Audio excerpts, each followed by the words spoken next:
الحياة شوقا إلى المولى أتاي أسلمت روحي للإله. أعوذ بالله من الشيطان الرجيم. بسم الله الرحمن الرحيم. الحمد لله والصلاة والسلام على رسول الله وعلى آله وصحبه ومن والاه. أما بعد. Hürmetli kardeşler, dersimiz bugün okşaşla Sure Nisa'da kitabatıdı 16. ayette. Sure Nisa hakkında biz her günlük derslerimiz eskertip kivatımız ayalla asas kılıngan sure.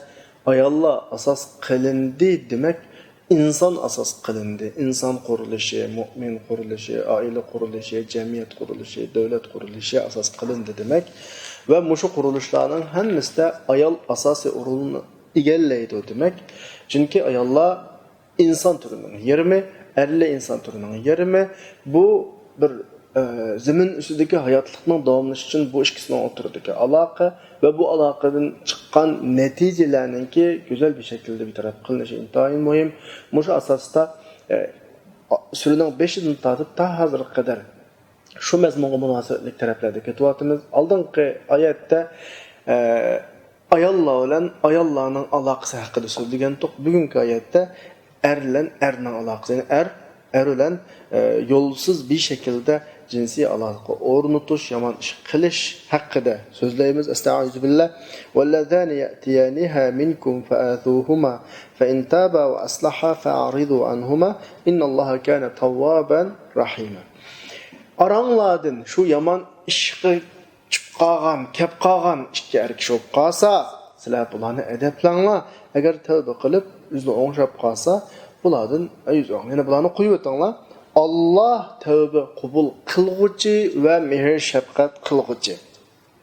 Ben ayetinin ahirini tercüme kılgan vaxtımda Allah tövbe kubul kılgıcı deplen tercüme kıldım.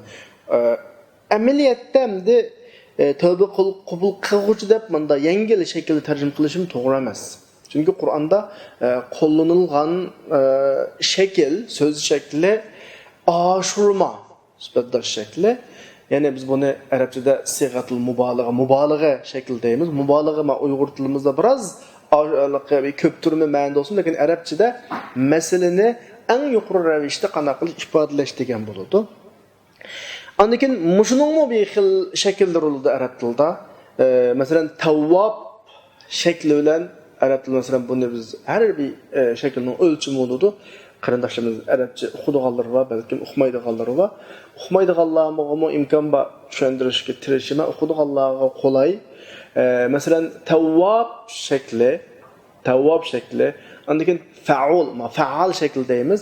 Faul shakli va odatda faal shakli har qanday bir narsaning faal shakli bunun qitim sonining ko'p ekanligini ifodalaydi. Faul shakli bir qitimdagi hajmining ko'pligini ifodalaydi. Masalan, birovni bek jiq tomoq yeydi deb ifodalasak, agar bu deydigan tomoqining sonining ko'pligi bilan ifodalasak, buni arab tilidagi akal deb ifodalaymiz. Bir qitimda yegan tomoqning ko'pligi ko'p qolsa akul deb ifodalaymiz. Buni demoqchi o'g'lim shu. Allah bu yerda tövbeni kubul kılgıcı degan bu ayette kullanılan söz şekli faal ölçümüde. Yani tövbeni kubul kılış qitim sani, adet sani intayin köp demekçi. Yani bu şu demekçi ki o kadar hatalıklar yüz berdi. O mu hatalık ötküzdü, bu mu hatalık ötküzdü. İnsan yaratılgandan ta kıyametke kadar insanın sani kancılık olsa ötküzülgen hatalıklarının sanımı o kadar köp buludu. Allah muşlarının hemmesini kana kılıdı, keçirdi. Tövbe kılsa Allah'ın tövbe işke intayin kengre hemmesini birdi, tövbe birdi. Yani hatta büyük günahlarımdan birdi, tövbe birdi. Eğer tövbe kılmallam dese tövbe birdi. Bunun özü bu Allah kubul kılıngan tövbenin ki derecesinin ne kadar büyüklüğünü ifadesi. Şuna başka bu yerde tavvab şekil kullanışı intayin muvaffak şekilde kullanılgan. Andikin rahim şekli bu yerde belki üteşten aldı da ben bir gepini kılay. Allah tövbe işkini açtı degen gep. Tövbe işkini açtı degen gep. Tertib bo'yicha kelgan vaqtimizda avval Alloh insonni yaratdi.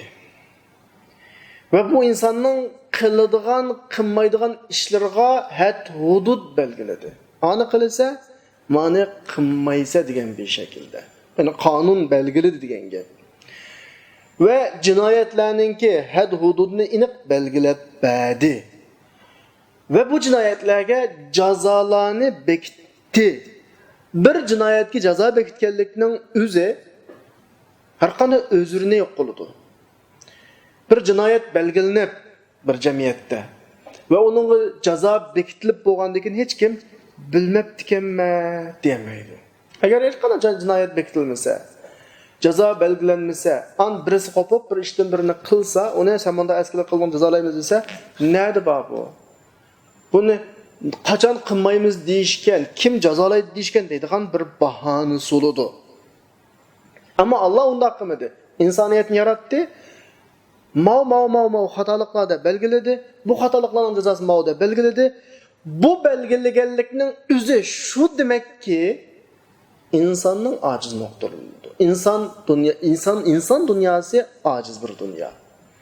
Çünkü insan malaik emez. İnsan malaik emez. Bunu ilan qılğanlıq Allah'ın ki insan hatalışı demekçi. Ve bu hatalıklarda özürünü yok çıkarıp mau hatalıklarının cezası mau. Eğer bunu qıp qalsan qana qilma jazolayma degan gap.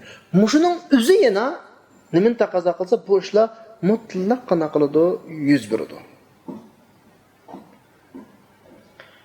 Endi masalan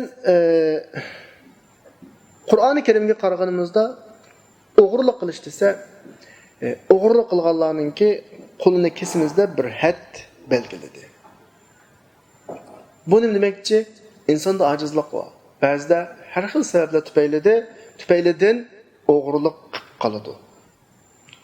Zinoning jazosi bu. Bu shu demakki, insonda bir ojizlik bor. İnsanning shu taraflari ojiz. O'zini tuta olmay, qana qiladi, zina qiladi. Buning had hududi bu. Yani jazo bir xatolikqa qo'yiladigan jazo mushlarning hammasini Alloh subhanahu va taolo insonning ojizligi va ketib qolmasin deb insonning o'zining ojizligining keynidan ketib qolmaslik uchun belgilangan jazolar. Endi men demoqchi o'g'lim shu. Shunda bir ishlar bor. Bak ig'ir qabih ishlar. Haraqa bayatni misolga olgan jazo belgilangandan mu qabih ishlar. Ama Allah subhanahu va taolo bularni hech jinoyat sifatida o'rtaga qo'ymoqlik va bularga jazo belgilamaglik. Bu ichki jihatdan bizga bir signal, mesaj berayotgandek bir uqum chiqadi buningdan. Yani nima desa, bunda ishning yuz berishi asla to'g'ri emas, mumkin emas. İbayatdan ki mau xato, o'g'irlik qilish haram, jazosi o, zina qilish haram, jazosi o deganlik bu ishlar yuz berib qilish ehtimoli bor. Chunki insonda o ojizliklar bor. Yani yuz beradiganlik ishorat bo'lsa, ba'zi buningdan qabih ishlar faqat tilga ilinmay, jazosi aniq belgilanmaganligining o'zi insonning tabiatiga aslo yarashmaydi. Yüz berishi asla to'g'ri emas. Bir qitim yuz bersa bo'lmaydi degandek bir ifoda beyani chiqadi qani. Dal shu ya'ni bachuvozlik. Erining o'tirdi bo'lgan bachuvozlik. Qarasanglar Qur'oni Karimda bugungi oyatda bachuvozlik tilg'alangan bo'lsa-mu, ammo buning had jazolari tilg'alanmagan. Azroq adablanma, tavba qilsa, o'zini o'ngsa, qo'yitinglar dedi.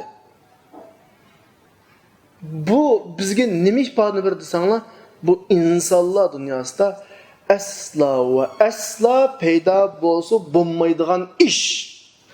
Zinoga o'xshash, o'g'irlikqa o'xshash insonning ojizlik nuqtasi emas. Bu insonning insonlikdan chiqayotganligi bu. İnsanlar dunyosida asla paydo bo'lishga yo'l qo'ymaslik kerak. Daliliga qarab boqaylik, insondan boshqa hech qanday bir jonliqning dunyosida yo'q bu. Hech qachon jonliqlar, hayvonlarning dunyosida chisi kişi bilan juplashadigan, erkakka erkak bilan juplashadigan ahvolni uchratmaymiz. Qur'on bu nuqtadan buningga hech qanday had hudud belgilamadi. Ammo had hududsiz butunlay tashlab qo'ydim buni. Yo'q, o'zining rasulini bu ishga taklif qildi. Payg'ambar alayhisolatu vasallamning hadislarida va amaliy hayotlarida buningga berilgan jazolar va jazolarning ahvoli bayon qilindi. Qanaqdir uni demaganligi yoki bu inson tabiatidan halqagan bir ish. Bunda ish keskin yuz bersa olmaydi deganligimiz bilan bunda ish yuz berib qolsa, hisobsiz, so'roqsiz ketadigan ish yo'q. Buning hisobi va surqi bor. Payg'ambar alayhisolatu vasallam ashta bashjozlik bilan shug'ullangan, mayli A taraf yoki B taraf bo'lsin, qilg'uchi taraf bo'lsin, tog' ustidan tashlab o'tishga buyurgan bo'lgan Rasululloh. Ya'ni bu qadar ig'ir jazoning berilishi, Qur'onning buni aslo jazoni tilga olmasligi bizga nimani ifodalaydi desanglar, masala haddan oshgan masala, chekdan chiqib ketgan masala. Normal holda insonning ojizligi ya deb unda o'zini qabul qilib bo'ladigan masala emas. Yani üylüş kerak bu ikisi. Tağının üstüden düşüp bu birini rejim qilgandan mı ig'ir jazo bu? Yani muşu noktadan biz bir yerde bu meseleni cinayet sifatida Qur'onning alayda zinaga o'xshash, o'g'irlikqa o'xshash bir alayda tutilganmasligi va buning jazo to'xtatmasligining o'zi bu ish so'z temisi emas. Sağlam tabiatda asla yuz berishga bo'lmaydi.